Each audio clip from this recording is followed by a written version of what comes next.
¡Hey! ¿Qué tal? Llegó el momento que todos estáis esperando. Bueno, por lo menos yo. Mira, aquí tenemos esta maravilla que nos da para hablar de un tema infinito, los oráculos de cartas. O sea que has oído la palabra tarot y la asocias con la adivinación. Bueno, ya no sé cómo decirlo, que el tarot era un juego de mesa y después se usó para la adivinación. No es que el tarot fuese una baraja creada para la adivinación. Esto resulta sorprendente, sobre todo a las personas de España, que aquí no ha existido prácticamente ese juego, pero en Francia, en Alemania, en varios países, incluso sigue existiendo el juego del tarot. Ya te digo, originariamente se jugaba con la baraja italiana del tarot, los antiguos tarot, de los cuales procede el tarot marsellés, impreso en Francia, pero tomado de los italianos. Bueno, entonces, por otro lado tenemos los oráculos. Los oráculos son barajas de cartas que se usan para la adivinación. ¿Cuándo surgieron los oráculos? ¿De dónde viene todo eso? Bueno, un oráculo muy conocido es el Lenormand. Lo llaman así como si aquella mujer, Madame Lenormand, ¿no? Mademoiselle Lenormand, como si aquella adivina hubiera utilizado esas cartas. Y parece ser que no, que es un invento comercial. También se llama baraja gitana, otro invento comercial, basado en los rumores propuestos por algunos investigadores inventores que se inventaban teorías, que si el tarot viene de Egipto y todas esas cosas. Bueno, pues dijeron, sí, sí, lo trajeron de Egipto los gitanos, el tarot. Y luego dijeron, pues los oráculos pues también son gitanos. ¡Hala! Y a Mademoiselle Lenormand le regaló la baraja Lenormand un gitano. O lo dibujó un gitano. O bueno, vale.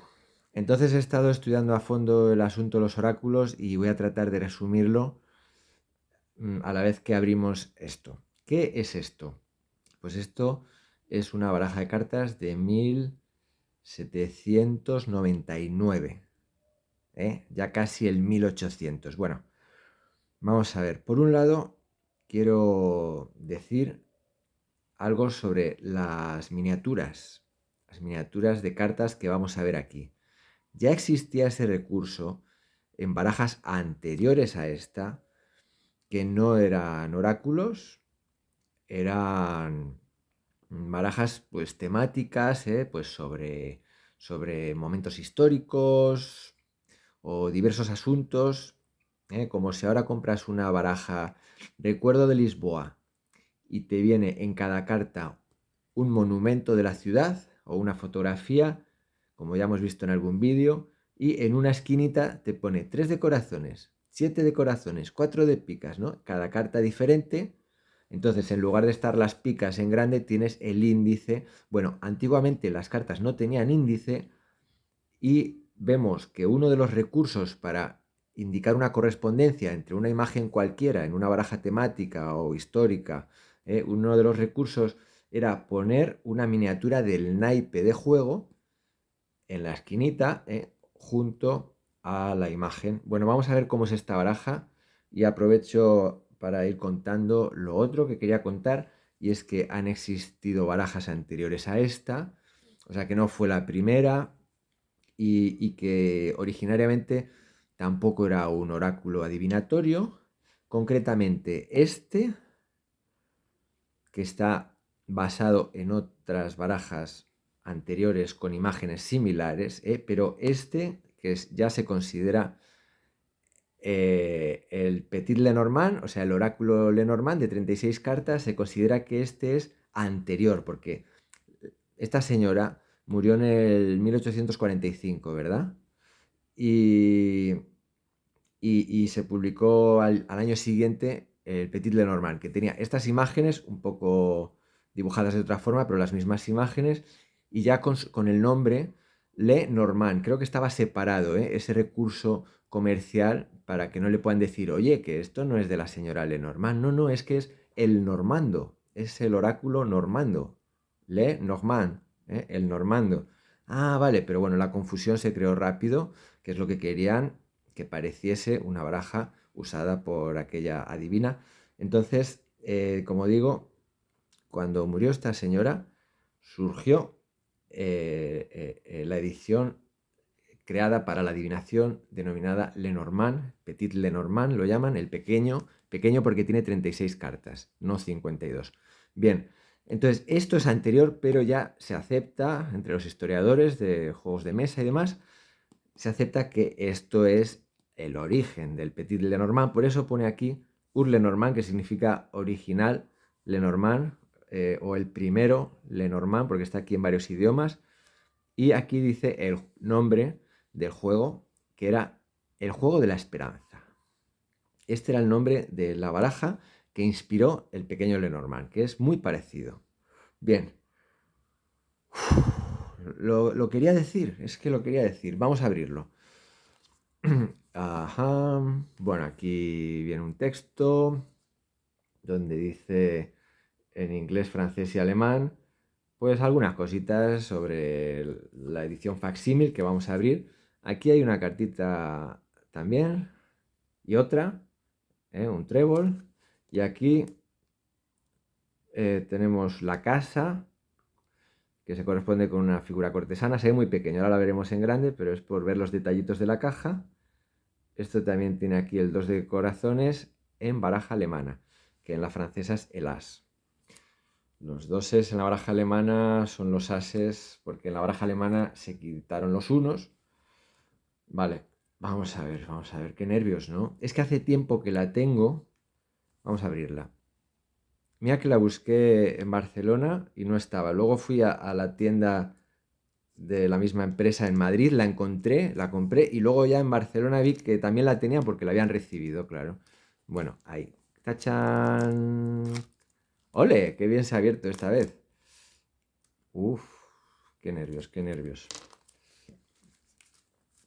Bueno, hay que quitar el plástico porque se abre la caja de esta forma. O sea que sería como el oráculo de Lenormand más antiguo que hay. Aunque hay, como te digo, oráculos anteriores a este que se parecían pero que era un poco diferente el orden de las cartas y tal. Vale, aquí viene una explicación. Y la baraja empaquetada. Estoy tan nervioso que me dan ganas de abrir la baraja otro día. Voy a hacer una breve explicación sobre el juego de la esperanza, que es esta baraja. Bueno, por cierto, se sabe quién lo diseñó, bueno, quién lo editó, se sabe. Tenemos el nombre de aquel señor. Tenía una fábrica de materiales de latón o algo así.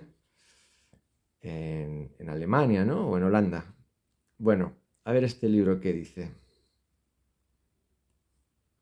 Alexander Gluck, ¿quién es? Alexander Gluck es el que ha hecho la edición facsímil, ¿vale? Que aparece aquí su nombre. No es el que hizo esta baraja en 1799. Pues oye, no me esperaba yo todo esto. No sé de qué hablará aquí. Spiel der Hoffnung, que es el nombre del juego de la esperanza en alemán. Ah, vienen aquí los significados en alemán o algo así, viene enumerados hasta el 36. Madre mía, bueno. Es que está en francés, pero...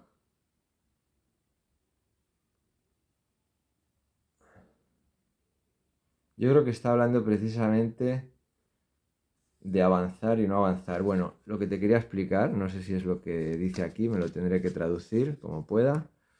Y lo seguimos haciendo esto en otro vídeo. Te enseño las cartas. Mira, aquí tenemos el ancla. Entonces, esto era una baraja multiusos. O sea, inicialmente no estaba pensada expresamente para la adivinación, como luego ya con el Lenormand. que ya Lenormand pues tomaba ya toda esa tradición iniciada también por este francés llamado Aliet, apodo Etella, que este hombre pues popularizó la cartomancia con los arcanos mayores, pero empezó con los menores, con la baraja de Piquet. O sea, ¿qué significa un 2 de picas? ¿Qué significa? ¿Hay dos? ¿En la baraja de Piquet hay número 2 o no? Bueno, pero el 8 sí. El 8 de tréboles, ¿qué significa? Bueno, pues Aliet dijo, significa tal cosa, desconfianza o lo que sea, ¿vale? Ya inspirado en algunos significados de la baraja de tarot de 1750, que está registrado en Boloña. Más antiguo que eso hay alguna cosita, pero muy poco, ¿eh? En cuanto a cartomancia, o sea, adivinación con cartas, que puede ser o arcanos mayores o arcanos menores. Bueno, el juego de la esperanza, tenemos aquí el ancla. El ancla representa esperanza. Entonces, distribuías las cartas estas de esta baraja sobre la mesa, creo que era distribución en cuadrado, 6 por 6, en 6 filas, 6 columnas, pero el recorrido era en espiral, aunque sea un cuadrado, pero era de fuera hacia adentro, como en el juego de la oca, sí. Entonces era un juego de tablero portátil, o sea, las cartas las abres y las pones. Esta misma idea, sin yo conocer esto, pues está también con las cartas Lunio. Y la idea fue de Mónica Excel, profesora de inglés y actriz. Ella utilizaba las cartas, se le ocurrió usar las cartas como tablero y me parece genial. Y es que esto en 1799 existía, pero la gente no le hizo ni caso, ¿no? Se hizo mucho más popular lo de la adivinación que vino después.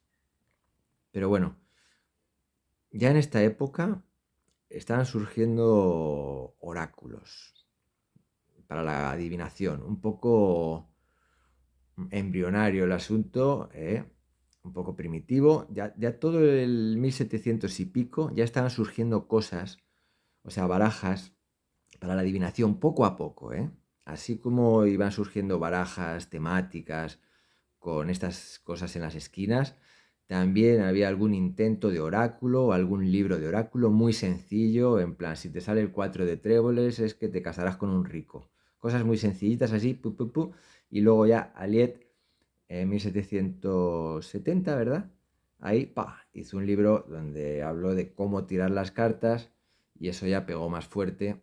Pero como digo, hay barajas anteriores que van creando poco a poco esto de los oráculos. De hecho, había, por ejemplo, alguna baraja muy antigua que era una variante de los libros de suerte, de la suerte. Los libros de la suerte, tú preguntas, buscas en la primera página, en las preguntas que hay, la que te gusta, ¿qué tal me va a ir el trabajo? Ah, vale. Y te dice ir a la página 88. Vas a la página 88, ¿cuál es tu signo? Ah, Acuario. A ver, Acuario, te dice, vete a la página no sé qué y tira los dados. Vas a la página. Y al final te dice, pues te va a ir muy bien el trabajo. Eso era el libro de suertes y existió alguna baraja de este tipo con mucho texto, pero a nivel de imágenes y luego con alguna frasecita que se puede tomar como significado o alguna palabra, esto se ha llamado en el siglo XVIII, o sea, en 1700 y pico, surgió alguna baraja de estas, en la segunda mitad del siglo prácticamente, y pues se llama, ¿cómo se llama? Barajas conversacionales. O sea, en 1770 o 75 hay alguna baraja conversacional que tiene escenas o incluso objetos como Lenormand, porque en Lenormand, bueno, en el juego de la esperanza, más que escenas, como vemos en las sibilas italianas, más que escenas lo que hay son objetos que prácticamente ni siquiera hay un fondo ni un entorno, son objetos diferentes, imágenes, un ramo de flores, un ancla, lo vamos a ver cuando abramos la baraja el próximo día.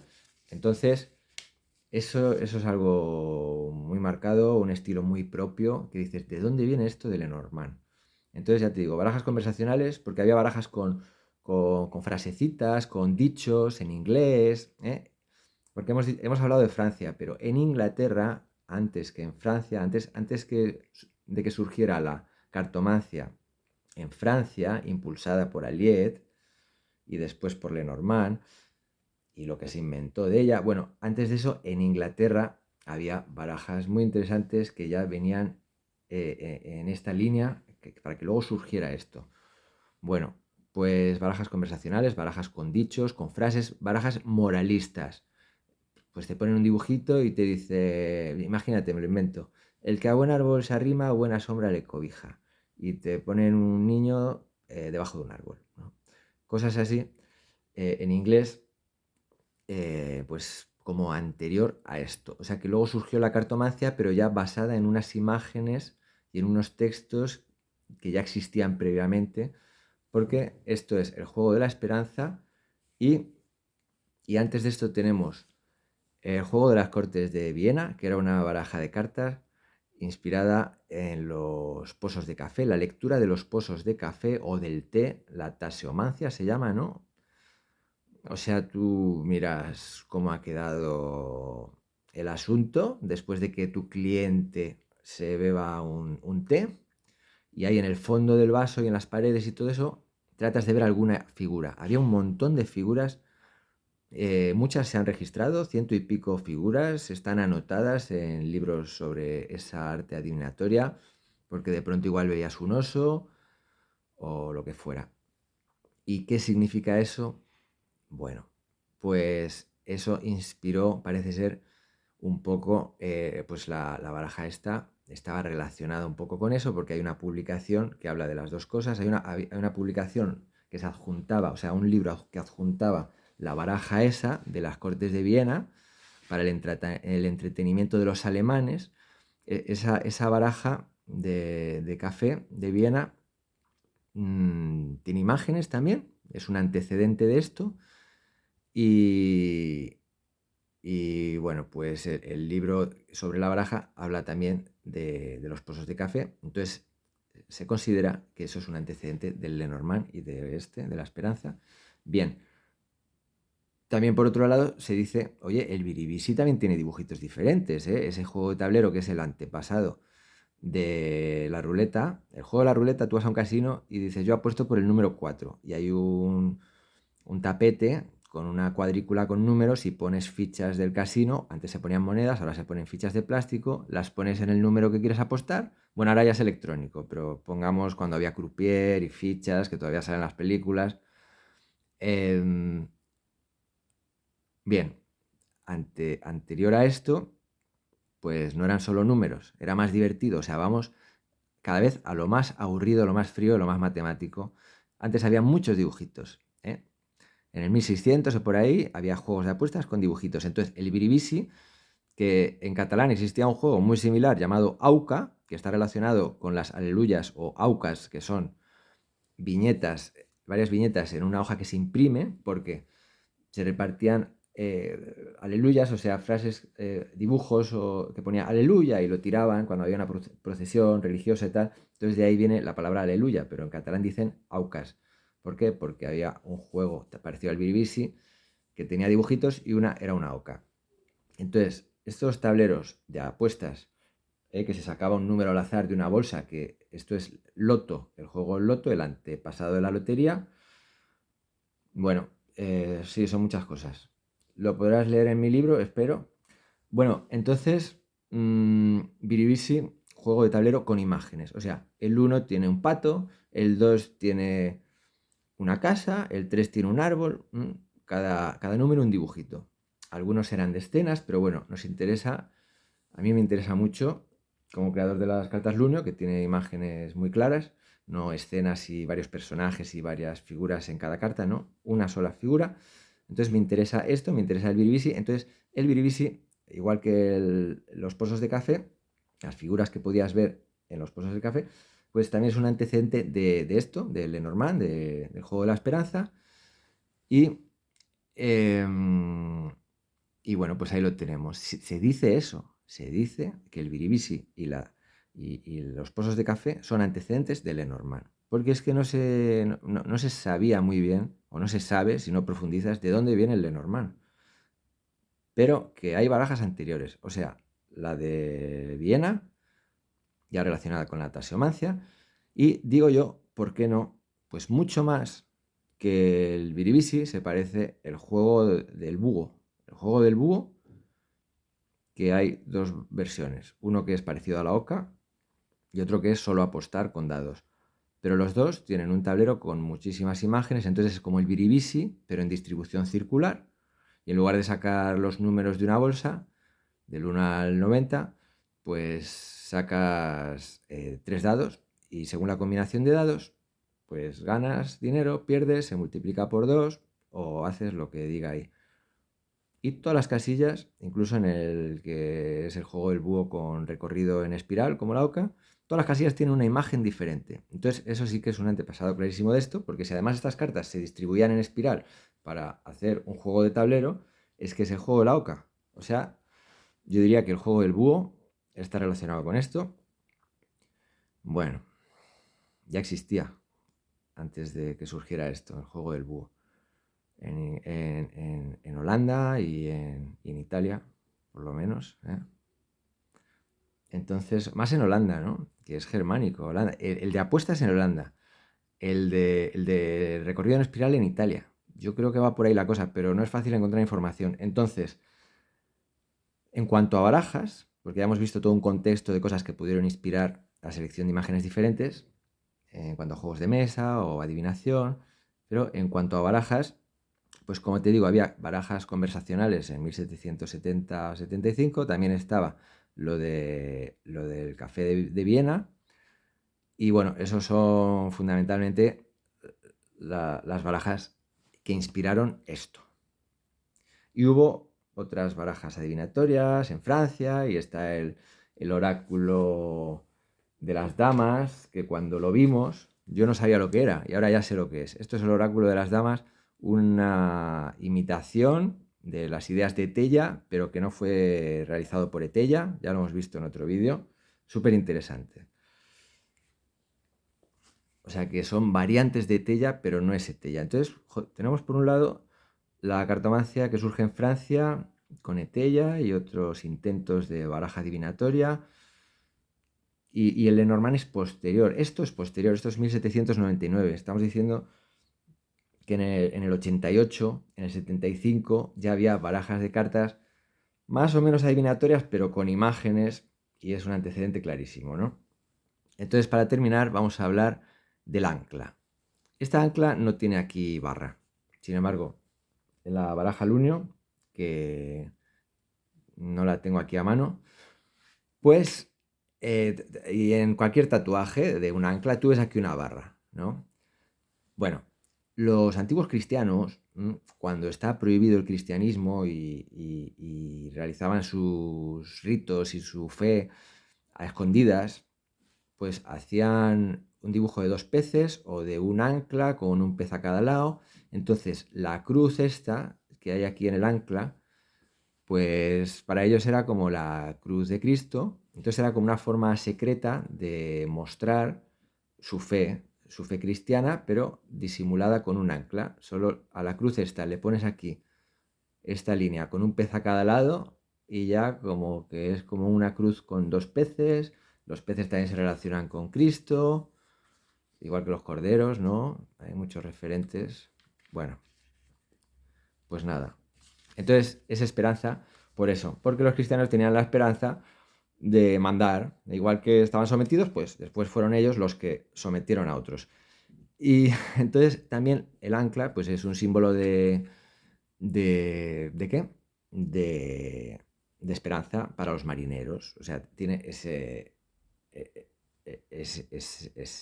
refuerzo filosófico, conceptual, el tema. Y es que, pues, un marinero cuando echa el ancla, pues ya está seguro, le da una estabilidad y tiene esperanza, ¿no? Estás en tierra o estás cerca de tierra y no en el mar, que es muy peligroso, que vienen las olas y te tiran el barco y te vas por ahí. Bueno, pues nada.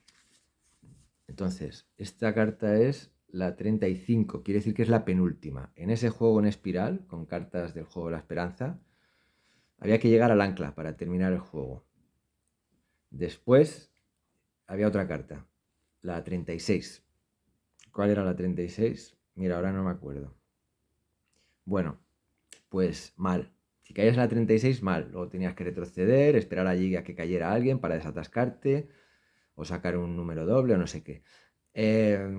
Lo mejor, ir directo al ancla, caer justo en el ancla. Ya en el Senet, juego egipcio, posterior al Megen, que era el juego de la serpiente en espiral, que es el juego más antiguo y es el antecedente directo de la Oca y de esto, ¿no? O sea, un tablero en espiral con forma de ensaimada.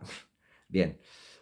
Entonces, no tienes que ir a la última casilla como el juego de la Oca. Aquí tienes que ir a la penúltima. Tienes esa cosa de que si te pasas, te has fastidiado. Bueno, pues esa es la esperanza, caer en la 35. Si caes en la 36, mal.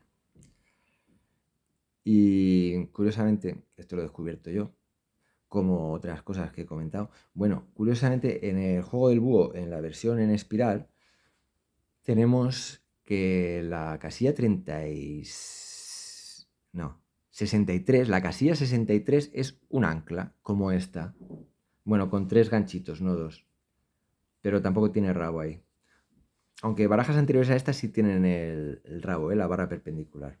Pero bueno, supongo que o es casualidad o querían ser o no ser más o menos cristianos, ¿no? Cuando evitaban esa barra, no lo sé. Pero bueno, el caso es que, fíjate qué curioso que en el juego este del búho, la casilla 63 es el ancla, pero la última casilla donde ganas es la 68. Ese juego tiene 68 casillas, pero el juego de la Oca tiene 63. O sea que justamente el ancla estaba en la última casilla del juego de la Oca. O sea, en el juego del búho, la casilla 63, que es la última del juego de la Oca, tenía un ancla. Y en este juego, para ganar, hay que caer en el ancla, que es la penúltima. O sea que tampoco es la última, como en el búho. Está antes. 63 está antes de 68 y 35 está antes de 36. Oye, son coincidencias que puede tener algún sentido, pues se inspirarían unos en otros y harían sus modificaciones en base a ciertas creencias o ciertas ideas que querían reforzar o porque pensaban que de esa forma el juego iba a ser más divertido o porque se les ocurría que así tenía más lógica.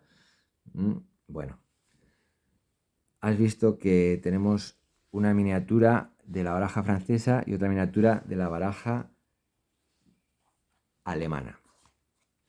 Esto es baraja alemana, que la baraja alemana tiene cascabeles, bellotas, hojas verdes, que es el antecedente de la pica. Sí, las picas francesas, que son negras, vienen de las hojas verdes alemanas. Entonces, cascabeles, bellotas, hojas verdes, no sé si me he olvidado algún palo, pero estos son los corazones que inspiraron los corazones franceses. Entonces, esto es baraja alemana y esto es baraja francesa. O sea que en esta baraja tenemos las dos miniaturas para que sirva en los dos tipos de baraja. Vaya, no lo hicieron pensando en los franceses, lo hicieron pensando en los alemanes, porque después de la guerra de los 30 años, pues unas zonas de Alemania que habían sido invadidas por ingleses o franceses, bueno, dejaron de usar la baraja alemana y se pasaron a usar la baraja de palos franceses, que es la que copiaron los ingleses. Entonces, pues aquí tenían los dos, pero baraja de 36 cartas, o sea, la que los alemanes usan para jugar al scat.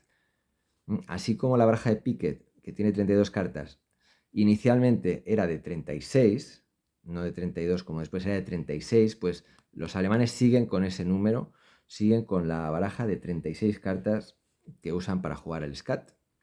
Entonces, baraja de jugar al scat con palos franceses, baraja de jugar al scat con palos alemanes, y en base a esa estructura de juego convencional, imágenes diferentes en la baraja Lenormand. Bueno, en el antepasado de la Lenormand, basado en el juego del Café de Viena y en las barajas conversacionales inglesas.